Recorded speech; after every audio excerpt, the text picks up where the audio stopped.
आज हमारे साथ जुड़ रहे हैं बात करने के लिए प्रणव भट्टाचार्य, जो अर्पिता मुखर्जी की गाड़ी चलाते थे, और साथ ही 22 जुलाई को जो ईडी ने छापेमारी की थी अर्पिता के फ्लैट में डायमंड सिटी साउथ में, वो उस वक्त भी वहां पर मौजूद थे और वो जश्मदीद है। उनसे बात करते हैं।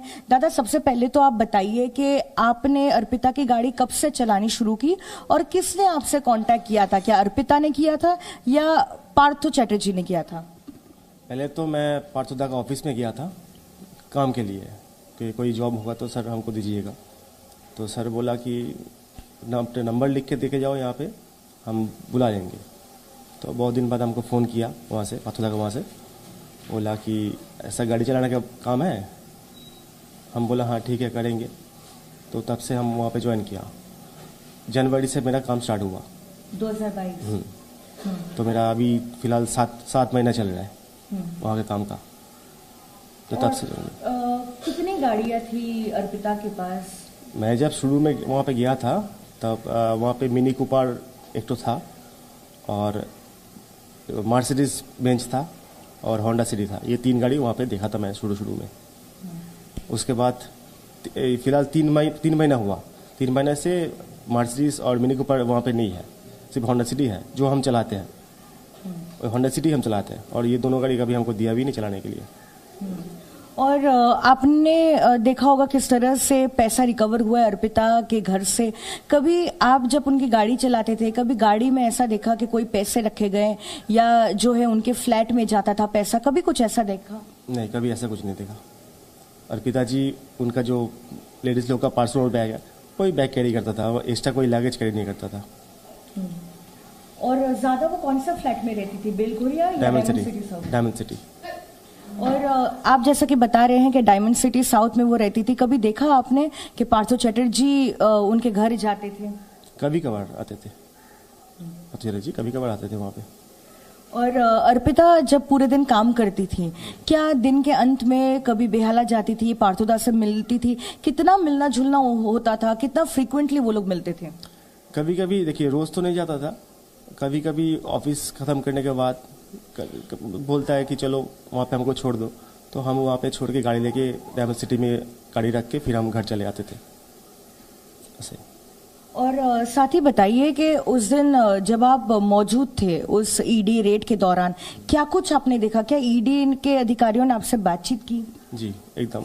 जब हम वहाँ पे गया तो हमको पता भी नहीं था ये ईडी वाला है, तो हमको बुलाया अंदर, हम अंदर गया तो छत का जो बैल्कनी है वो बैल्कनी में हमको बिठाया, और मैडम को अंदर घर में, तो अलग अलग रखा था हम लोगों को। तो ईडी लोग हमको आके पूछताछ कर रहा था कि कहाँ जाते हैं मैडम, क्या करते हैं, कितना गाड़ी है, कहाँ कहाँ ऑफिस है, सब पूछ रहा था। तो हम आप कह रहे हैं कि आपने काफी दिनों से उनके साथ काम किया, कैसा लाइफस्टाइल देखते थे अर्पिता का? मतलब क्या काम करती थी, कहाँ कहाँ जाती थी? हमको लेके जाती थी, ऑफिस जाती थी, और ये नेल आर्ट का जो पार्लर है उनका, वहाँ पे जाती थी। और ऑफिस में क्या काम होता था उनका? ऑफिस तो अंदर में है, हम तो ड्राइवर है, हम तो बाहर ही बैठते थे ना गाड़ी में, गाड़ी के साइड में। तो अंदर क्या काम करते थे हमको तो थोड़ी ना पता है। ईडी ने आपसे क्या पूछताछ की? हमसे पूछा कि कहाँ कहाँ जाते हैं, ऑफिस कहाँ पे है, पार्लर कहाँ पे है, और कहाँ गाड़ी पार्क कहाँ किया था, ये इसका पार्किंग कहाँ है, ये सब पूछ रहा था। अभी भी वो होंडा वाली गाड़ी है? हाँ, जब हम वहाँ से निकला डायमंड सिटी से तब भी होंडा सिटी वहाँ पे था। उसके बाद से तो हम डायमंड सिटी गए ही नहीं। और आप बताइए, क्योंकि आप कह रहे थे कि 7 महीनों से आप लगभग जो है उनके साथ काम कर रहे थे, तो कभी ऐसा लगा कि कोई इलीगल काम हो रहा है या पैसे का लेन देन हो रहा है, कुछ वैसा कभी आपको फील हुआ? कभी फोन पर बात करती थी पैसे को लेकर या कुछ डील्स को लेकर? नहीं, ऐसा कोई बात मेरे सामने नहीं हुआ। और साथ ही बताइए कि वो पार्थो चैटर्जी से कितना फ्रीक्वेंटली मिलती थी? क्योंकि आपने बताया कि कभी कभार जाती भी थी, तो क्या पार्थो चैटर्जी इनके घर आते थे या वो पार्थो चैटर्जी से ज्यादा मिलने जाती थी? कभी कभी हम नागतौला में जाते थे पार्थोदा के घर पे, वहाँ पे उनको छोड़ के हम निकल आते थे, और कभी कभी पार्थोदा भी डायमंड सिटी में आता था। और आप कह रहे हैं कि वो गाड़ी जो है आप डायमंड सिटी साउथ में ही पार्क करते थे, तो कभी आपने देखा वहां पे कि कुछ लोग बैग लेकर आ रहे हैं उस फ्लैट में या कैश लेकर आ रहे हैं, वैसा कुछ आपने नहीं, ऐसा कभी नहीं देखा, क्योंकि मेरा ड्यूटी 11:30 से हम ज्वाइन करते हैं वहाँ पे, हमको 8 बजे 8:30 बजे तक छोड़ देता था, हम वहाँ से निकल आते थे। और कभी आपसे कोई झमेला हुआ, झंझट हुआ अर्पिता का, या मतलब कैसा नेचर हुआ करता था उनका, क्या शांत स्वभाव की थी, कैसे वो बातचीत करती थी आपसे? ठीक ठाक थी, मतलब कि ऐसा कोई प्रॉब्लम भी नहीं था, सब ठीक ठाक ही थी। हम तो सोचा चलो काम चल रहा है, अच्छा ही है, क्योंकि अभी पूजा का टाइम में मेरा काम भी चल गया, मेरा अभी बहुत मुश्किल भी है अभी। आपने बताया कि उनके पास कुल मिलाकर 3 गाड़ियां थी, एक होंडा की गाड़ी थी, एक मर्सिडीज बेंज थी और एक मिनी कूपर थी। हाल ही में ही मिनी कूपर और मर्सिडीज बेंज को उन्होंने बेच दिया। कितना टाइम हुआ, क्या वजह आपको पता है क्यों ये दोनों गाड़ी जो है बेच दी गई थी? नहीं, हम तो 3 महीने से गाड़ी नहीं देख रहे हैं। वहाँ पे जो गाड़ी खड़ा था मर्सिडीज मिनी कूपर, 3 महीने से वहाँ पे गाड़ी और नहीं देख रहा है। होंडा सिटी है, क्योंकि मेरा काम होंडा सिटी से ही है। ये दोनों गाड़ी मेरा चाबी हमको कभी दिया भी नहीं, कभी बोला भी नहीं गाड़ी निकालो। होंडा सिटी से हम जाना ना करता था, क्योंकि डायमंड सिटी का CCTV भी है, अगर चेक करें तो वो भी मिल जाएगा। तो क्या मिनी कूपर और मर्सिडीज बेंज कोई और चलाता था, कोई और ड्राइवर दिखे? गाड़ी तो वहाँ पे ही पड़ा रहता था, हमको रात में निकलता था कि हमको ये पता नहीं, क्योंकि हम तो घर चले जाते थे। उसके बाद निकलता था कि हमको भी पता नहीं है। आप अकेले ड्राइवर थे या कुछ और भी ड्राइवर उनकी गाड़ियाँ चलाते थे? नहीं, होंडा सिटी तो हम ही चलाते थे। वहाँ पे अर्पिता मैडम का जो ड्राइवर है, हम अकेले था वहाँ पे। जब छापेमारी हो रही थी तब आप वहीं घर पर मौजूद थे, आपने देखा वो कैश रिकवर वगैरह हो रहा था, आपको मतलब बिलीव हुआ कि ऐसा भी हो सकता है जिनके लिए आप गाड़ी चला रहे थे उनके घर से इतनी बड़ी संख्या में पैसा बरामद हो रहा है?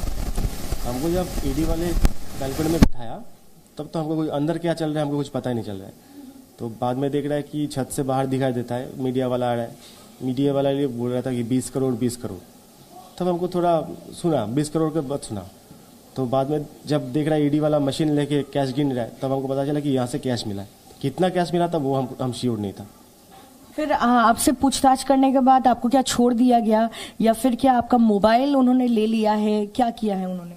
जब वहाँ पे हम एंट्री किया तो शुरू में 10 मिनट के अंदर ईडी लोग मेरा फ़ोन ले लिया, बोला फ़ोन यहाँ पे रखना, फ़ोन ले लिया और वो बैल्कनी में हमको बिठा के रखा, छोड़ा नहीं, पूछताछ किया, वहाँ पे बिठा के रखा हमको।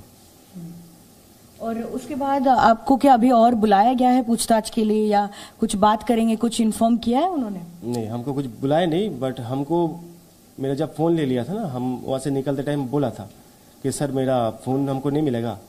तो ईडी वाले हमको बोला था कि तुम 3 दिन बाद आओ सीजीओ कॉम्प्लेक्स में, आके फ़ोन लेके जाना। तो हम 3 दिन नहीं, हम 4 दिन बाद गया था।